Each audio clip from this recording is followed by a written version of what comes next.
কিন্তু দুটা কথা এটা হল যে অসম চুক্তি অনুসৰি ক্লজ 6 উচ্চ ক্ষমতা সমন্বয় সমিতিৰ প্ৰতিবেদনখন কাৰ্যকৰ কৰিলে সুৰক্ষা বহুত বেছি বাঢ়ি যায় আৰু যি বিদেশী আছে খেদি দিলে আমাৰ সুৰক্ষা আৰু নিশ্চিত হৈ যায় মূল কাম দুটা সেই দুটা কৰিলে বাকি এতিয়া আপুনি অসম চুক্তিৰ ৬ষ্ঠ দফাৰ কথা কৈছে বিপ্লৱ শৰ্মা আয়োগৰ কথা অৱধাৰিতভাৱে এটা আহিব আপুনি জানি ভাল পাব বা আপুনি জানি নহয় আপুনি জানে হয়তো দুটামান পইণ্ট আপুনি বেছিকৈ জানে কাৰণ আপুনি নিৰৱধি এই বিষয়ে অধ্যয়ন কৰে মূল কথাটো হ'ল বিপ্লৱ শৰ্মা আয়োগৰ কিন্তু বেছিভাগ সিংহভাগেই ডক্টৰ হিমন্ত বিশ্ব শৰ্মাই কৰি আছে আৰু আমাৰ চৰকাৰে বিপ্লৱ শৰ্মা আয়োগত যি আমাৰ ধৰি লোৱা হ'ল আমাৰ খিলঞ্জীয়া লোক সুৰক্ষা এইটো বেদখলমুক্ত কৰাটো অন্যতম সুৰক্ষা আজিৰ তাৰিখত বিভিন্ন ঠাইত সাংস্কৃতিক কাৰ্যক্ৰমণিকা গ্ৰহণ যিকোনো আমাৰ শ্বহীদ প্ৰকল্পৰ পৰা আদি কৰি শ্বহীদলৈ সন্মান জনোৱা নিজৰ মাতৃভাষাৰ পৰা চৰাইদেউলৈকে এই যিখিনি কাম কৰি আছে এইবিলাকে হ'ল আমাৰ জাতি মাটিৰ ভেটিৰ ৰক্ষণাবেক্ষণ দিয়া সুৰক্ষা দিয়াৰ প্ৰথম চৰ্ত এতিয়া আমি এতিয়া আচলতে এটা কথা মন কৰিব লাগিব যে কেৱল মিয়া বেদখল ইত্যাদিৰ সমান্তৰালভাৱে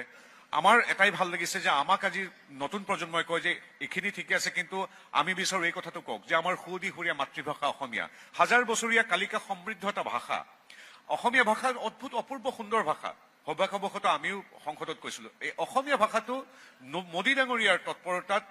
হিমন্ত বিশ্ব শৰ্মাদেৱৰ তৎপৰতাত আমাৰ সংশ্লিষ্ট মহল বা সংস্থাসমূহৰ তৎপৰতাত আজি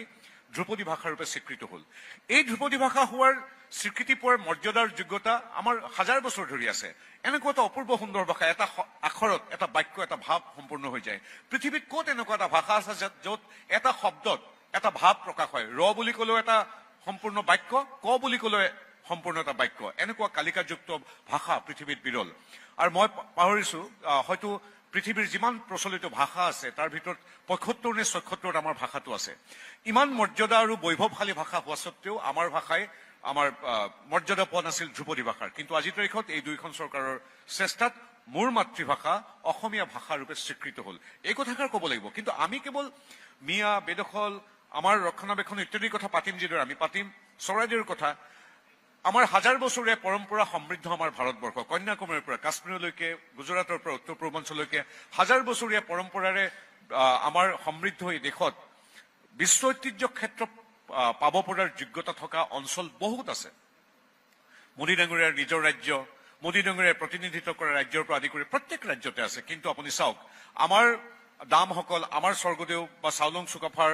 মৈদামস্থলী চৰাইদেউক ১৪০ কোটি মানুহ তথা ২৮খন ৰাজ্যৰ একমাত্ৰ প্ৰস্তাৱ ৰূপে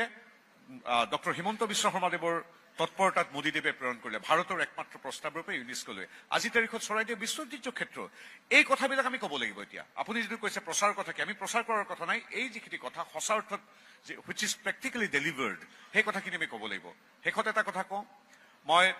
নিজে আহোম বুলি নহয় এগৰাকী গৌৰৱী অসমীয়া হিচাপে মই ডক্টৰ হিমন্ত বিশ্ব শৰ্মা বা মোদীদেৱক এটাই ধন্যবাদ জনাওঁ চৰাইদেউ ক্ষেত্ৰ বা লাচিত মৈদাম ক্ষেত্ৰ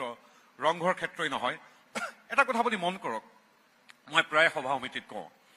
আলাবৈ আমাৰ উত্তৰ গুৱাহাটীৰ আলাবৈত একেদিনাই আমাৰ ৰাতন বুঢ়াগোহাঁই আৰু লাচিত বৰফুকনৰ দিনত চৰাইঘাটৰ ৰণৰ কেইদিনমানৰ আগতে একেদিনাই ১০,০০০ আহোম তথা অসমীয়া সেনাই নিজৰ স্বদেশ স্বজাতিৰ বাবে প্ৰাণ আহুতি দিছিল আমি বিভিন্ন বিদ্যায়তনিক ক্ষেত্ৰত কেতিয়াবা শ্ৰেণীকোঠাত আলোচনা কৰাৰ বাহিৰে আলাবৈত আমি একো কৰা নাছিলো কিন্তু ডক্টৰ হিমন্ত বিশ্ব শৰ্মা নেতৃত্বাধীন মোৰ চৰকাৰে বিজেপি চৰকাৰে এনডিএ চৰকাৰে আমাৰ চৰকাৰে আলাবৈত এতিয়া ১০০ ফুট উচ্চতাৰ এখন হেংদান নিৰ্মাণ কৰিব এইটো দেখাত এটা স্মাৰক কিন্তু এই স্মাৰকৰ জৰিয়তে ৩৫০ বছৰ আগতে আমাৰ স্বদেশ স্বজাতিৰ কাৰণে প্ৰাণ আহুতি দিয়া সেই ১০,০০০ সৈনিকৰ প্ৰতি সঁচা অৰ্থত শ্ৰদ্ধাৰ্ঘ্য আৰু লগতে আহোম তথা অসমীয়া সেনাৰ শৌৰ্য বীৰ্য পৰাক্ৰমৰ দেশপ্ৰেমৰ অতুল্য প্ৰতীক ৰূপে চিৰদিন ভাস্বত আৰু সমুজ্জ্বল হৈ থাকিব এই কথাবিলাক আমি এইবাৰ নিৰ্বাচনত ক'ব লাগিব অৱধাৰিতভাৱে আপোনাৰ মূল প্ৰশ্নটো মিয়াৰ কথা ক'বই লাগিব আমি কাৰণ আপুনি যিয়ে নকওক কিয় বেছিদিন নাই ৩০ বছৰ পিছত মই এইদৰে ক'বলৈ সুযোগ নাপাম হাতত মাত্ৰ ৩০ বছৰ আছে কাৰণ ৩০ বছৰ পিছত আমি সংখ্যালঘু হৈ পৰিম বেছি চাব নালাগে বৰপেটাত আজিৰ পৰা ১২৫ বছৰ আগতে জনসংখ্যা আছিল মিয়া মানুহৰ ০.১% অৰ্থাৎ ১,০০০ৰ ভিতৰত এজন আছিল আজিৰ তাৰিখত ১,০০০ৰ ভিতৰত ৭৭০ জন গতিকে এই কথাবিলাক ক'ব লাগিব আমি